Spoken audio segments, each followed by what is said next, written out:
சைவ பலி ஸ்திரீ சாப நிவர்த்திகளுக்காக பெண் சாபங்கள் நிவர்த்தி பண்ணுறதுக்காக சப்த கன்னி சாப நிவர்த்தி அப்படிங்கிறது பெண் சாபங்கள் ஏற்படுறதுனால இல்லற வாழ்க்கைகள் பெண் சுகங்கள் அனுபவிக்க விடாமல் தடுக்கிறதுக்கு முன்னோருடைய ஸ்திரீ சாபங்கள் பெண் சாபங்கள் தான் காரணமாக இருக்கிறதுனால இது வந்து சப்த கன்னிமார் உருவங்கள் பிடிச்சி 21 தலைமுறைக்கான பிண்ட சாந்திகளை பிடிச்சி 1/3 பாகம் நெருப்பில் எரித்து 2 பாகம் வந்து தண்ணியில் கரைச்சோம்னா நம்மளுடைய பிதிர் கர்மாக்கள் ஸ்திரீ கர்மாக்கள் நிவர்த்தி ஆகணுங்கிற ஒரு அமைப்பு இருக்குது.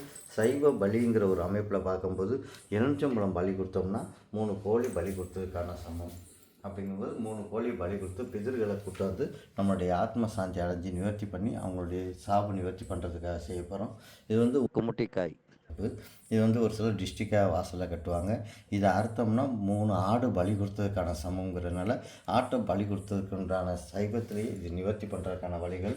இது வந்து ஊமத்தங்காங்கிறது சிவனுக்கு பிடிச்சது. காசிலெலாம் இது வந்து சாமிக்கு பால்லையே வச்சு அபிஷேகம் பண்ணுவாங்க.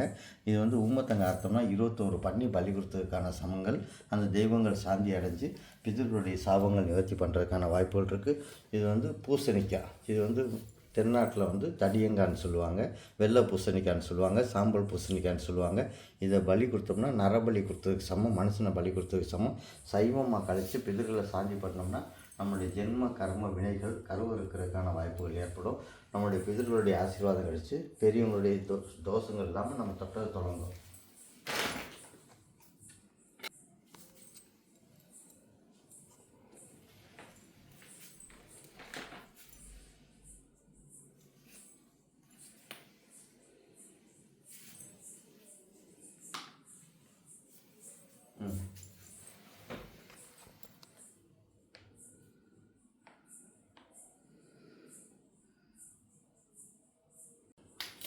மூன்று கோழிகள் சைவமாக பலி கொடுக்கறதுக்கு இந்த எலுமிச்சம்பழத்தை அறுத்து இந்த மாதிரி பிண்ட சாந்திகளோடு வச்சிட்டோம்னா 3 கோழி பலி கொடுத்ததுக்கான சமமாயிடும்.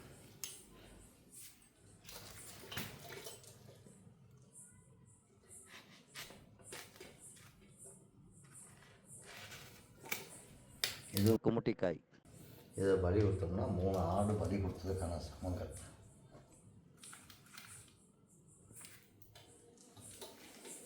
இது வந்து ஊமத்தங்காய். இதை பலி கொடுத்தோம்னா 21 பன்றி பலி கொடுத்ததுக்கான சமங்கள். 21 பண்ணி ஏன் சொல்கிறோம்னா இதில் பூரா விதைகளாக இருக்கும். அந்த ஒவ்வொரு விதைக்கும் ஒவ்வொரு பன்னிக்குட்டி போல் அந்த மாதிரி சைவமாக கழிக்கும் போது பூமிக்கு அடியில் யாராவது செய்வனை செஞ்சு வச்சுருந்தா கூட இந்த வராகமூர்த்தி வராகியாக இருந்து அந்த தந்தத்தாவை எடுத்து நம்ம கர்ம வினைகளை அழிக்கிறதுக்கான வாய்ப்புகள் இருக்குது. இது வந்து சைவமாக கழிக்கிறது. இதை கழிச்சிட்டோம்னா நம்ம பிதர்கள் சாந்தி அடைஞ்சு அவங்க மோட்சம் பெற்று நம்மளுடைய ஜென்ம கர்ம வினைகளை கருவறுப்பாங்க.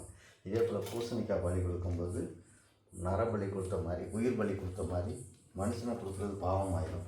அதுக்காக புண்ணியத்தை சேர்றதுக்காக பூசணிக்காயை பலி கொடுக்குறது. பிறகு பிரவேசம் செய்யும்போது சரிதான். முக்கியமான காரியங்கள் வாகனங்கள் பெரிய பெரிய வாகனங்கள் செய்யும்போதும் அந்த வாகனங்கள் எடுத்து வெளியே போகும்போது முதல்ல பலி கொடுக்குறது பூசணிக்காய் தான் பலி கொடுப்பாங்க. இதை பலி கொடுக்கும் பொழுது உயிர் பலி கொடுத்தது மாதிரி ஏற்றுக்கிட்டு, ஏன்னா இத்தனை விதைகள் இருக்கும், இதில் நீர் சத்துக்கள் அதிகமாக இருக்கிறனால மனுஷனுக்கும் முக்கால்வாசி தண்ணி சத்து இருக்கிறனால நம்மளுடைய கர்ம வினைகள்லாம் தீர்றதுக்கான வாய்ப்புகள் இருக்குது. இதை வந்து ஜல ரூபமாக இதில் நம்மளுடைய கர்மாக்களை பாவங்களை போல தீர்க்கிறோம். அதனால் வந்து பாவதோஷங்கள் முழுசாக நிவர்த்தி ஆகி நம்ம மோட்ச நிலைக்கு அடைய முடியும். நம்ம நினச்சது நடக்கிறதுக்கான முன்னோர்கள் செஞ்ச கர்ம வினைகள் பாவதோஷங்கள் எல்லாமே விலகிறதுக்கான வாய்ப்புகள் இருக்குது. Помним, ты что будем слушать, сам те, всякие маскингу, другие богословы. Я на тем синсом умилен вапурвасу апатман шо шунде ган соджусерс. А сокай кокай ган дай ган соджусерс.